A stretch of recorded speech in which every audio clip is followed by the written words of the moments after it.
Jai Mahamaya Ki Jai. In our last discourse, we read about some gruesome stories that Vedavyasa said were caused by greed. So let's go on with chapter 17. King Janamejaya said, O Vedavyasa, how did the Bhargava wives cross this endless sea of troubles, and how was the family of Briku re-established on the surface of this earth? And what did the greedy Hayahayas, the vilest of the Ksatras, do after they killed the Bhargavas? Describe all these in detail and satisfy my curiosity. O thou ocean of knowledge, I am not satisfied with the drink of your nectar-like words, very holy, leading to happiness in this world and to good merits in the next. Vedavyasa said, O king, I will now narrate to you the sin-destroying virtuous story, how the Bhargava wives crossed the great hardships and the ocean of troubles, very difficult to cross. The Bhargava's wives, when they were very much harassed by the Hayas, went to the Himalayas overwhelmed with terror and disappointment. There, on that mountain, they erected an earthen image of Sri Gauri Devi by the banks of the Ganges and worshipped her, and firmly resolved to die, began to fast. The Devi Jagadambika appeared to those religious women in their dreams and said, a son will be born of my essence to one of you from one of her thighs. That son will redress all your wants. Thus speaking, the Devi Bhagavati disappeared. Those women, when they woke up, were very glad.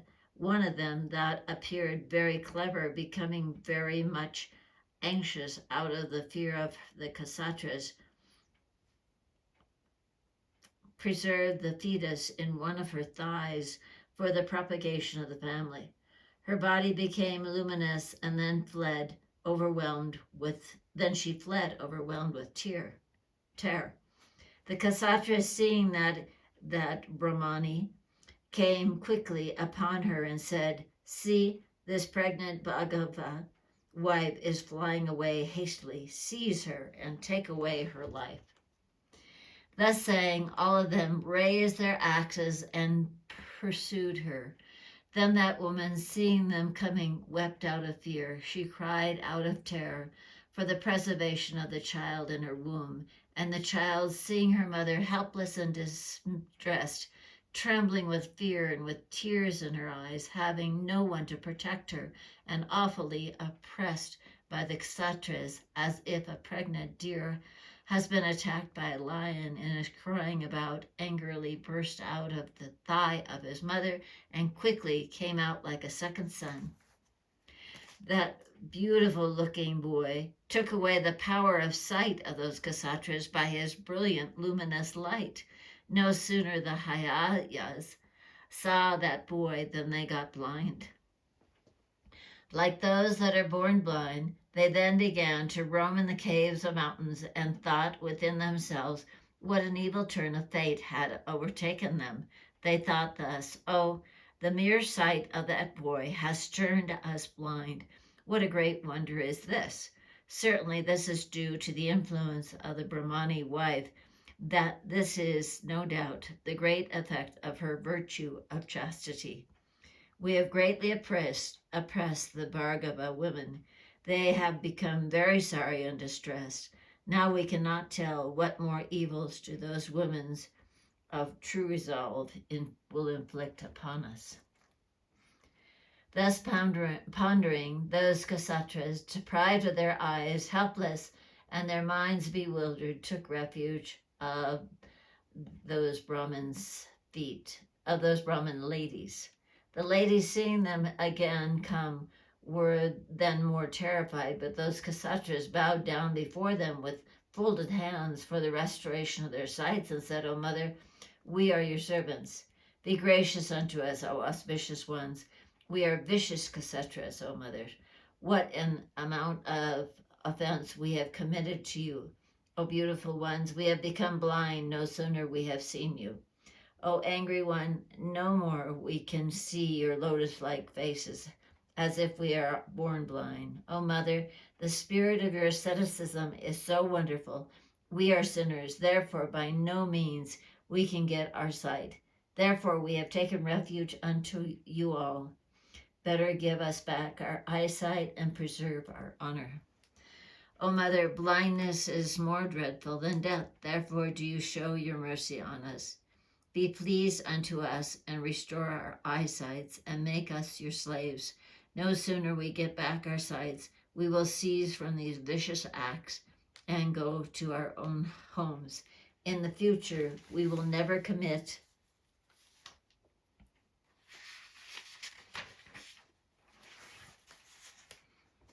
such heinous acts. From today, we'll become servants of the Bhagavas and we will serve them. Forgive all our sins that we committed unconsciously. We promise that in the future there will be no more of an enmity between the Bhargavas and the Ksatras. O good-looking ones, you pass your days happily with your sons. We ever bow down before you. O auspicious ones, be graciously pleased unto us. No more we will cherish any inimical feelings towards you. Vedavyasa said, O king, the Bhargava lady, hearing their words and was thunderstruck and seeing those Ksatras bowing down before her, blind and distressed, consoled them and said, O Ksatras, I have not taken away your sights, nor am I displeased in any way with you. Now hear what is the real cause. This child of Bhargava, born of my thigh, is exceedingly angry towards you and has therefore made your eyesight nil and to no purpose. For the greed of wealth, you have slain the close relatives of this boy, those that were quite innocent and virtuous ascetics, and you have slain their children and their mothers. This boy had come to know all these things. O children, when you were slaying the children of the Bhargavas in the mother's wombs, I then bore within my thigh this child for 100 years. This son of mine, though as yet in the womb, has mastered all the Vedas within so short a time for the preparation of the Bhargava clan. Now this Bhargava son is infuriated with anger for you slaying his father and is now ready to kill you. My son, whose divine effulgence had destroyed your eyesight, is born of grace of the highest goddess, the Bhagavati Bhuvaneshwari. Therefore do not consider this boy as an ordinary being. Now bow down with humility before this my son, Aruvya, who is born of the thighs. This son may be pleased by your bowing down and may restore your sight. Vedavyasa said, O king, hearing thus the words of the Brahmin lady, the Hayayas began to praise the boy with him. With great humility they bowed down to the feet of the Munis, born of the thigh. The Rishi Arabhya then became pleased and spoke thus to the Hayayas, who were deprived of their eyesight. Better go back to your own home, O kings, and read these following words derived from this story. Whatever is inevitable and created by the hands of gods must come to pass. Knowing this, no one ought to be sorrowful on any accounts. Let you all regain your eyesight as before, and forego your anger and go to your own homes respectively at your own will. Let the Rishi too get peace and happiness as before. When the Maharishi Ariva ordered this, the Hayayas got back to their eyesights and went to their homes. On the other hand, the Brahmin lady went to her own hermitage with her divine spirited child and began to nourish him. O king, thus I have described to you the story of the killing of the Bhagavas and how the Ksatras actuated by greed, did so vicious an act. Janamejaya said, "O Vedavyasa, hearing this exceedingly heartrending act of the Ksatras, I come to know that greed is the sole cause of it, and both the parties had suffered so much simply out of their insatiable greed. O King and Munis, I want to ask you one more question in regard to this point. How the sons of the king came to be known Hayas in this world. Amongst the Ksatras, some are called Yadavas, for they are descended from the family of Yadu. Some are known as Bharata, for they are descended from Bharata. But was some king named Hayaya born before in their family, or were they known as such on account of another action? I desire to hear. Kindly describe this to me." Vedavyasa said, "O king, I am describing in detail to you the origin of the Hayayas. Listen. The sins are destroyed and merits come by hearing this story. O king, once in a time, Ravanta, the son of the sun, was very beautiful and of boundless luster, was going to Vishnu in Vaikuntha, mounted on the beautiful jewel of a horse, Ukasrava. When he was going on horseback with a desire to see the god Vishnu, the goddess Lakshmi saw that child of the sun. The goddess Lakshmi, born out of the churning of the ocean, on looking at the beautiful appearance of her brother horse, also born out of the churning of the ocean, became very much astonished and steadily gazed at him. The Bhagavan Vishnu, capable to show both favor and disfavor, saw the beautiful Ravanta of good figure coming on horseback and lovingly asked Lakshmi,